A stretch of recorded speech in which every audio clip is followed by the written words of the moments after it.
Hello, everybody. Welcome back to the Tin Man's Corner channel. I'm your host, Jeffrey Tin Man Taylor, and today I'm starting off my new Chillin' Scares marathon for you guys. And the first video I'll be reacting to today is 6 Most Disturbing Internet Rabbit Holes. So without further ado, I'm going to turn the lights off, move the camera up here for you guys, and let's get this reaction on the road and in the bag. All right, everybody, here we go. Spontaneous human combustion. At around 8 a.m. on July 2nd, 1951, a woman named Pansy Carpenter received a telegram. It was addressed to one of her tenants, a 67-year-old woman named Mary Hardy Reeser. She went to Reeser's apartment to deliver the telegram, but despite calling out to her multiple times, Pansy didn't receive any response. She tried to open the door, but the doorknob to Reeser's apartment was uncomfortably hot to the touch. Unsure of what to do next, Pansy called the police. After arriving on the scene, officers opened the door by force. However, what they saw behind that door would haunt them for the rest of their lives. Reeser was gone. In her place was a pile of ashes scattered across the floor. Upon closer inspection, officers found part of her left foot still wearing a slipper along with fragments of her backbone. Even more bizarrely, later reports mentioned that her skull had shrunk to the size of a teacup. Whoa. I think I heard about this case. It was on Dan Aykroyd's show, The Unbelievable, on the History Channel.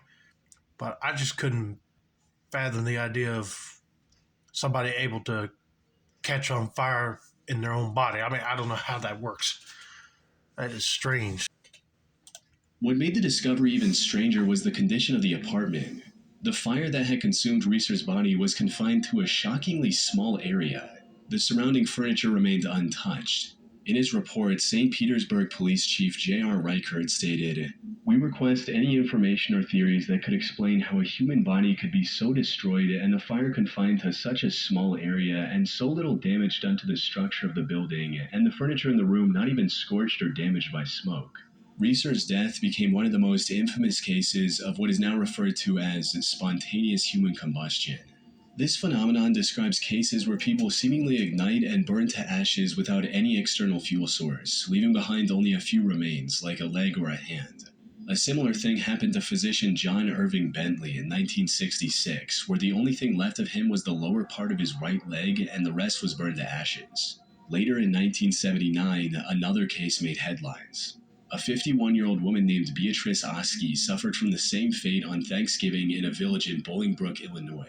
And as absurd as the concept of humans unexplainably catching fire sounds, it's definitely not a hoax or legend. One of the earliest documented cases of spontaneous human combustion was recorded in 1746 when Paul Rowley wrote about the mysterious death of Countess Cornelia Zangari Bondi. Since then, dozens of similar incidents have been reported across the world. One of the recent examples of this phenomenon was in Sequoia County, Oklahoma in 2013. The cause of this house fire is still undetermined, where they found a man dead inside his home, but the sheriff says he isn't ruling out spontaneous human combustion as one of those causes. Investigators say they found a man dead from a fire lying on the kitchen floor, but the sheriff says there were only reports of smoke coming from the house. Fire investigators who have years of experience say they've never heard or seen anything like this before. I really would like to see the coroner's report on this one after it goes to the state crime lab. So, what's going on? How could a human body that's around 60% water go up in flames? Of course, some theories lean into the bizarre, claiming phenomenon like poltergeist activity, lightning strikes, or even unexplained cosmic forces. There's even speculation about a mysterious subatomic particle called a pyrotron that allegedly ignites human bodies. But these ideas are, for the most part, easily dismissible. The people making these claims don't have any real evidence to back them up. That said, we can get some idea of what's going on after taking a closer look at all of the reported cases. And after sifting through most of them, I noticed some similarities between the victims. Notably, many of them were elderly and on the heavier side when it came to weight, had an unhealthy drinking or smoking problem, and a potential source of fire was nearby, like a burning stove or fireplace. Researchers have noticed these similarities as well and have proposed the wick effect theory. To understand this theory, think of how a candle works. When we light the wick on fire, it uses the wax surrounding it as fuel to burn for an extremely long time. Right. So, according to the wick effect theory, something like this must have happened. The fire likely started from an external source like a lit cigarette or a spark from the fireplace igniting the victim's clothes. The person was either passed out from drinking or was too weak to immediately put the fire out. Or before the clothes could burn off, the fat stored in their bodies started acting like the wax in a candle, making them burn until there was nothing left.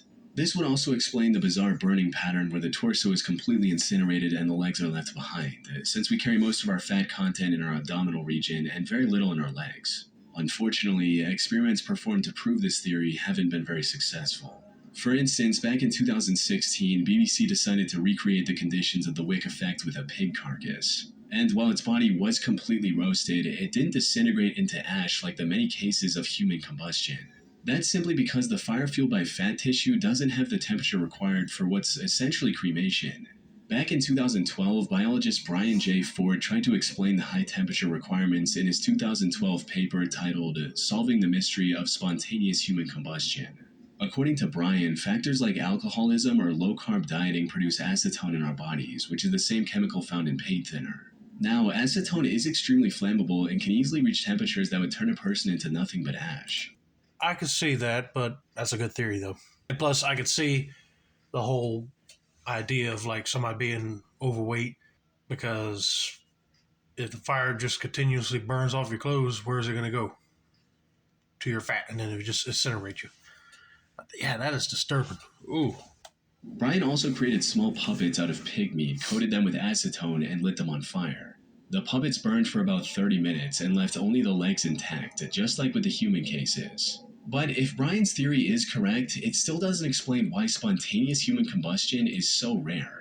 If all it takes is alcohol and a specific diet, why aren't we seeing more cases of this phenomenon? Especially now that there are cameras everywhere. Unfortunately, we have no answer for that. It might turn out to be something completely different from what we believe right now. But this phenomenon of humans burning to ash without damaging their surroundings is real. And it's just a matter of time before someone uncovers the truth behind this disturbing rabbit hole. Yeah, that is disturbing. I hope somebody does figure this out, because I just don't see how in the world people could just burst in the flames without any, like, a light source or anything, unless they were smoking and then they fell asleep and the cigarette fell on them. You never know. KC bombing unidentified leg. In 1995, Oklahoma became the site of one of the deadliest acts of terrorism in American history. Found out about this too back when I was in high school, because I think the guy that did this made a bomb out of fertilizer, which is mind-blowing to say the least, but look at the damage it caused. But anyway, let's continue. Amid the chaos and destruction, rescue workers made a strange and unsettling discovery: a single, unidentified leg buried in the rubble. What should have been just another piece of forensic evidence quickly spiraled into a chilling mystery, one that continues to raise questions long after investigators thought the case was closed. But to fully grasp how this one unidentified leg ties into the bigger plot, we first need to understand what happened that day. On the morning of April 19, 1995, at 8:57 a.m., a mysterious Ryder truck pulled up in front of the Alfred P. Murrah Federal Building in downtown Oklahoma City. However, the people working in the Murrah Building didn't pay much attention to it. Work was about to start, and everyone was rushing to clock in on time. Unfortunately, this day would end in disaster just minutes later. At 9:02 a.m., the Ryder truck exploded with the force of 5,000 pounds of TNT. Jeez. Yeah, I can see it being almost like 5 tons of TNT right there, because look at the damage right there caused by it. I mean, somebody should have been paying attention to that truck. If he ain't unloading anything, something's wrong. Within moments, the surrounding area looked like a war zone. A third of the building had been reduced to rubble, with many floors completely flattened. Dozens of cars were incinerated on the spot, and more than 300 nearby buildings were damaged or destroyed. The momentary damage was estimated to be over $650 million. Jeez. But the human toll was far worse. The explosion claimed the lives of 168 people, including 19 children. Around 700 people were also injured in the initial detonation and the resulting collapse of the building. It wasn't long before the FBI was on the scene and looking for clues to find the suspect, which didn't take long. On April 20, investigators found the rear axle of the Ryder truck. That single piece of evidence carried a vehicle identification number, leading them to a body shop in Junction City, Kansas. With the help of the employees of the shop, investigators were able to create this sketch of the person who rented the Ryder truck that was used in the attack. The next step was to circulate it around town. By April 21, the break they needed arrived. A local hotel employee recognized the sketch and even remembered the man's name, Timothy James McVeigh, a 27-year-old ex-Army soldier. However, when investigators began looking for Timothy, they made a shocking discovery. He was already in jail. As it turns out, he had been arrested just 90 minutes after the bombing, roughly 80 miles north of Oklahoma City. Oklahoma State Trooper Charlie Hanger pulled him over for driving without a license plate. The state trooper also found a concealed weapon on Timothy, which led to his arrest. A thorough search of his getaway vehicle also revealed a business card with an incriminating statement written on the back, reading, "TNT at $5 a stick, need more." As investigators looked deeper, they learned about Timothy's motive behind causing such a tragedy. His actions boiled down to extreme radicalization and anti-government rhetoric. Much of his anger stemmed from the 1993 Waco siege in Texas, a 51-day standoff between federal agents and the Branch Davidians, a religious cult. The siege ended in a catastrophic fire that killed 86 people, including women and children. Timothy was particularly angered by the government's use of tear gas on women and children. He had been exposed to the gas as part of his military training and was familiar with its painful effects. However, despite catching their suspect and learning about his motive, the investigators wanted to weed out any potentially hidden accomplices, like foreign terrorist organizations. They reviewed multiple pieces of information and found out that Timothy used barrels and ammunition nitrate fertilizer as the primary source for the explosion. See? Nitrate. Fertilizer. That's the primary source, but then he also had fuel and TNT. I say, yeah, that's a big explosion mixture for disaster. They also discovered and arrested his two accomplices who helped him throughout the process, Michael Fortier and Terry Nichols. With their arrests, investigators believed the case had finally been cracked wide open. However, during the rescue efforts, the police encountered a new problem. Amid the rubble, they discovered an unidentified left leg. By this point, most of the victims had been accounted for and buried. The existence of this leg didn't make sense. Who did it belong to? Things became even more disturbing when the owner of the leg was identified as one of the victims, Lakeisha Levy, a member of the U.S. Air Force. However, when they exhumed her to place the leg where it belonged, the investigators were shocked to see that Lakeisha was already buried with two legs, a left and a right. Further investigation revealed that the unidentified leg did indeed belong to Lakeisha, and she had been mistakenly buried with one wrong leg. But this raised an even bigger question. Who was the owner of the leg Lakeisha was buried with? It has been nearly 30 years since the incident, and we still don't have an answer. A popular theory I came across was that the mysterious leg belonged to a second accomplice who came with Timothy and was mistakenly caught in the blast. This would be a viable theory if not for the fact that the investigators did not find any solid evidence pointing towards a second suspect being at the crime scene. But despite the lack of proof, the mystery has sparked some wild conspiracies. You see, there's a group of people who believe that the bombing was a government conspiracy to cleverly destroy investigative documentation regarding the Clintons and the Whitewater scandal. According to this theory, the mysterious leg belonged to the second accomplice who was working for the government. And the reason it hasn't been identified even after all these years is because it's part of a deliberate cover-up. But from what I've seen, this theory is a bit too far-fetched to be true. Think of it this way, if the people in power wanted to get rid of some documents, they had a million other, more suitable ways to accomplish this goal. Ones that didn't involve the tragic loss of so many lives. The more likely explanation for this mysterious leg is that it belonged to some undocumented homeless person who was near the building at the time of the incident. One Reddit user also backed this theory with a personal account stating, "I visited the area the day before with a coworker to get a search warrant from the U.S. District Court and also visit the people in the Murrah building. I was there during the investigation as an investigator. There was a black homeless woman that panhandled in front of the Murrah building. Everyone in my office was convinced it was her. We had seen her many, many times. You'll never change any of our minds that the leg wasn't hers." However, we really don't know if this is true to this day, and we likely won't ever, as I highly doubt the FBI or the Oklahoma government would reopen the 30-year-old case and spend tons of money just to confirm or deny the theories floating on the internet. No, they probably won't. But yeah, I think that theory of it being a homeless woman's leg sounds more plausible than being one of the other guy's accomplices. It just makes me sad that, children were involved and they got killed because of this one man's ego trip, basically. Hybrid. In March of 2002, a tabletop RPG called The One Paragraph RPG was published by a person named Matthew/C++. It was already an extremely bizarre and overly complicated game with nonsensical rules and mathematical equations. However, the author changed its name to Hybrid and kept updating the game over the upcoming years. And with each update, the game got more and more complicated. As it stands right now, Hybrid has a total of 551 rules, which explain everything from the progression to the power system. Then I'm not playing the game.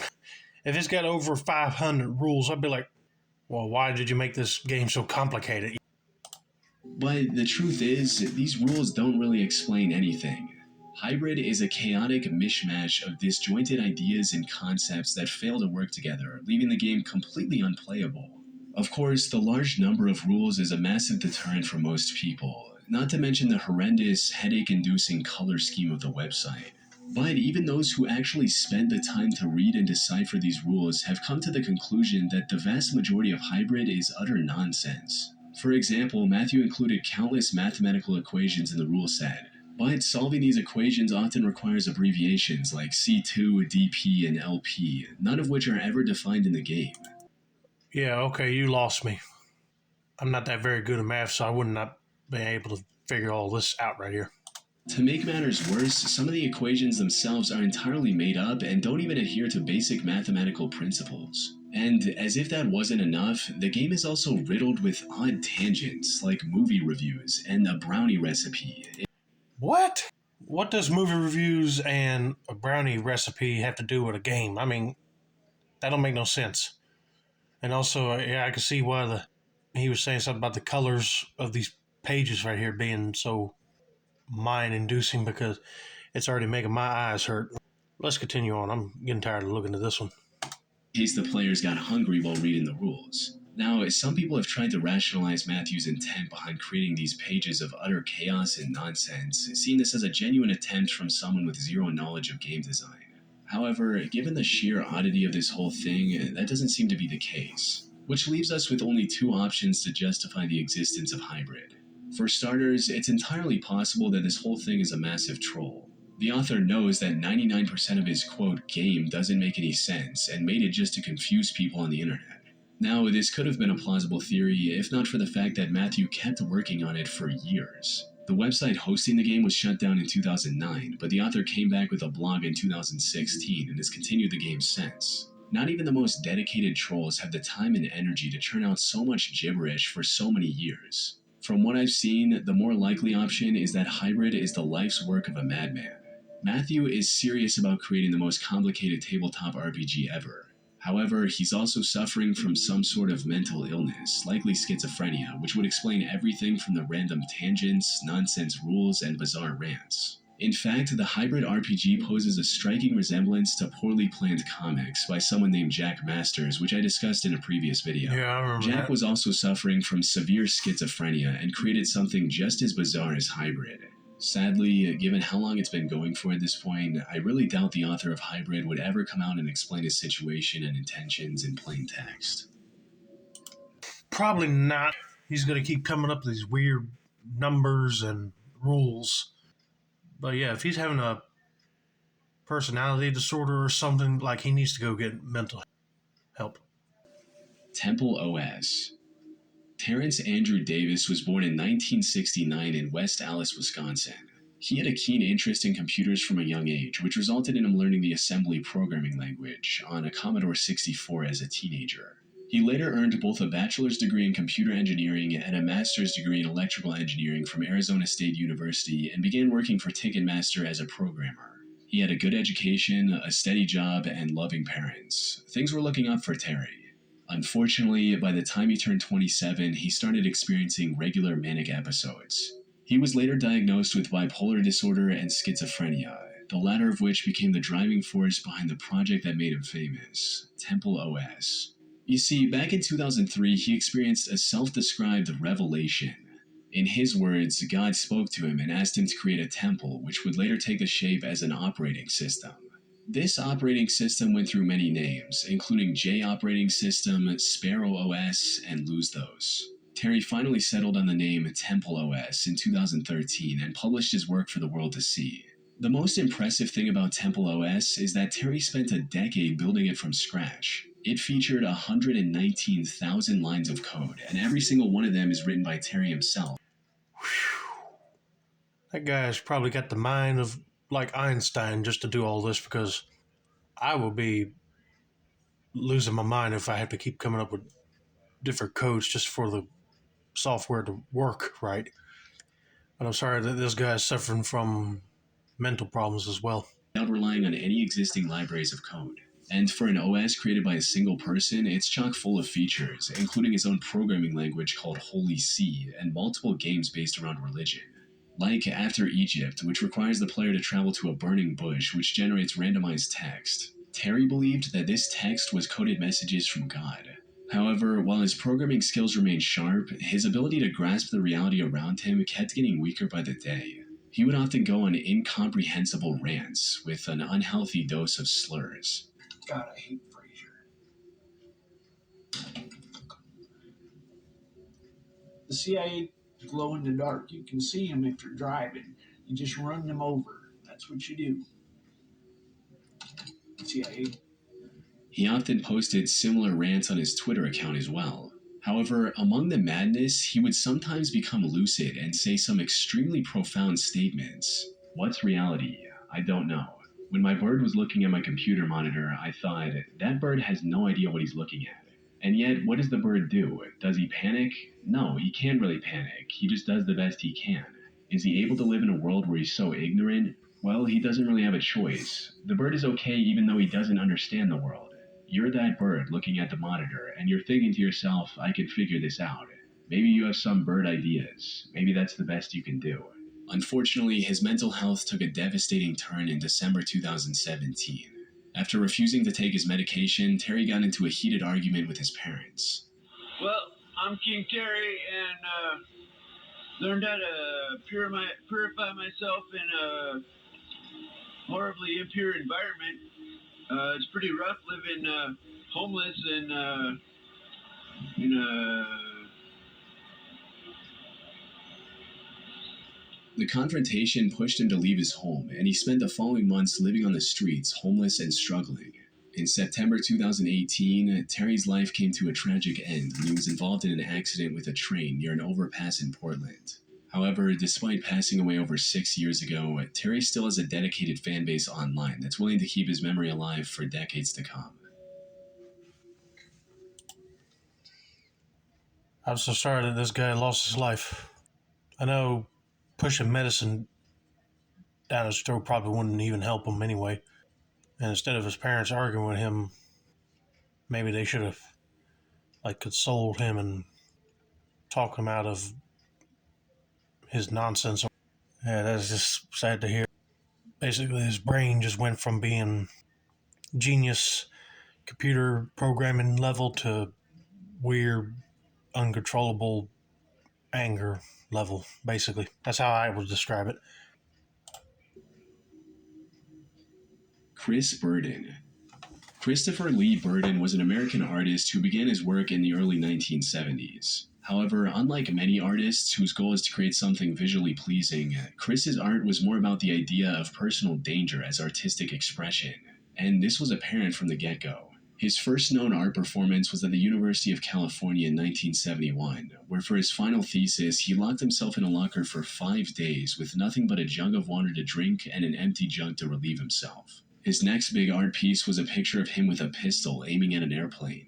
While he did get a visit from the FBI for this one, it was far from his most disturbing art pieces. Because in 1972, he performed what was later called TV hijack, which involved him going on an interview on TV and then holding the host of the interview at knife point. Fortunately, he explained to the terrified host that this was just an art piece and no one got hurt. But the most chilling thing about Chris's work was that he wasn't afraid of getting hurt.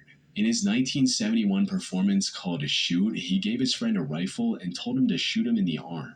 Now, the idea was the friend would barely graze his arm. However, he missed the mark and ended up shooting Chris clean through his arm, forcing him to be rushed to the hospital. And while the pain in this performance was accidental, Chris has also done pieces where he gets hurt on purpose. Like the 1974 performance called Transfixed. For this performance, Chris Burden crucified himself shirtless onto the back of a pale blue Volkswagen Beetle. With nails hammered through his palms, he remained in that position as the car was driven slowly around his neighborhood. Okay, that person needs to be in a psychiatric ward because no normal person is going to take a picture of himself pointing a pistol at an airplane and then asking his friend to shoot him. Something's wrong in his brain. I tell you, he's mentally disturbed just to do all these weird, what he calls art projects, especially holding a knife at a interviewer's neck. I mean, what's wrong with you?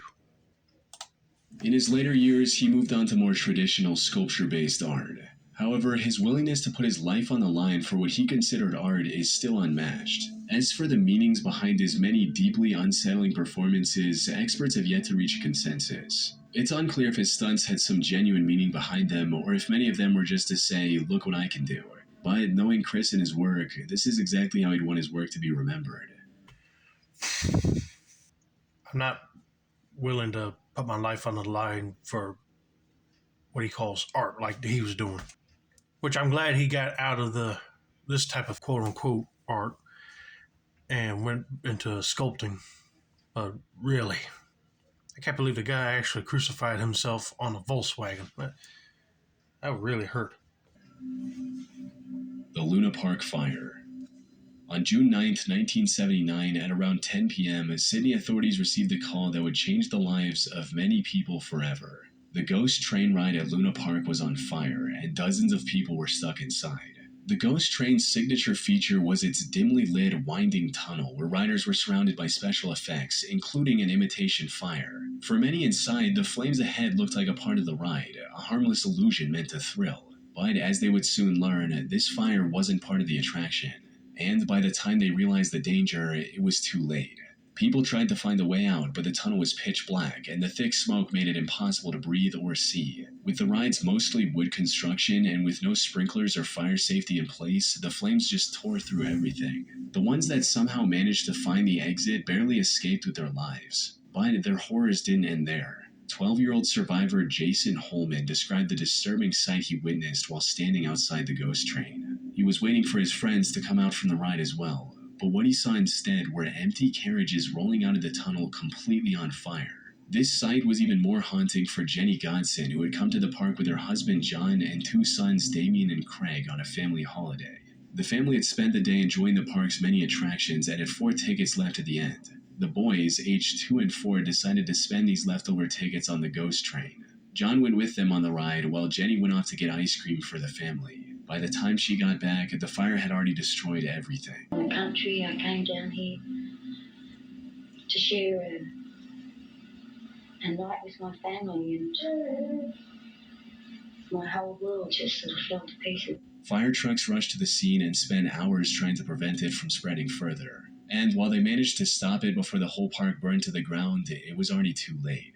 In total, the fire had claimed the lives of 7 victims, 6 of which were children. The ride also featured several life-size figures dressed up as ghosts. And when rescuers found these 7 victims, their bodies were so badly burned that paramedics found it difficult to distinguish them from the burned mannequins. Given the unexpected nature of this fire, most people thought that it was arson. However, lead detective Doug Knight quickly shut down any speculation and claimed that it was nothing more than an unfortunate accident. We're now satisfied that the fire was as a result of an electrical fault within the building. Now, I have seen many paranormal theories that try to explain the fire. For instance, some believe that since the ride was themed after ghosts, it resulted in actual ghosts gathering there in its tunnels and causing a fire. One of the victims, Damien Godson, also took this picture with a cowman earlier in the day, sparking the speculation that this mysterious masked man was the one who caused the fire, when in reality he was likely nothing more than a mascot. The true cause of the Luna Park tragedy, however, is much scarier than any ghost or creepy cowman.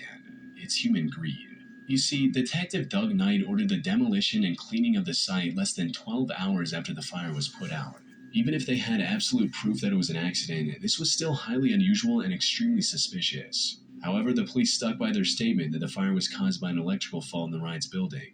8 years later, in 1987, Australia's National Crime Authority reopened the investigation and discovered that the previous investigations were ineffective and inadequate.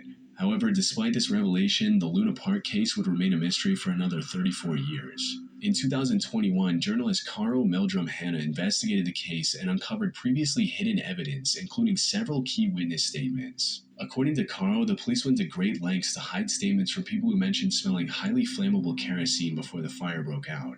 Some people also reported seeing several shady men walking the park. A teen even mentioned overhearing one of these shady men talking about starting a fire. Not only were these reports never investigated by the police, but these witnesses were also pressured to follow the electrical fault narrative that the investigators were telling the public. And Doug Knight was supposedly in on it the whole time. He was allegedly working for crime boss Abe Saffron, who was also known as Mr. Sin.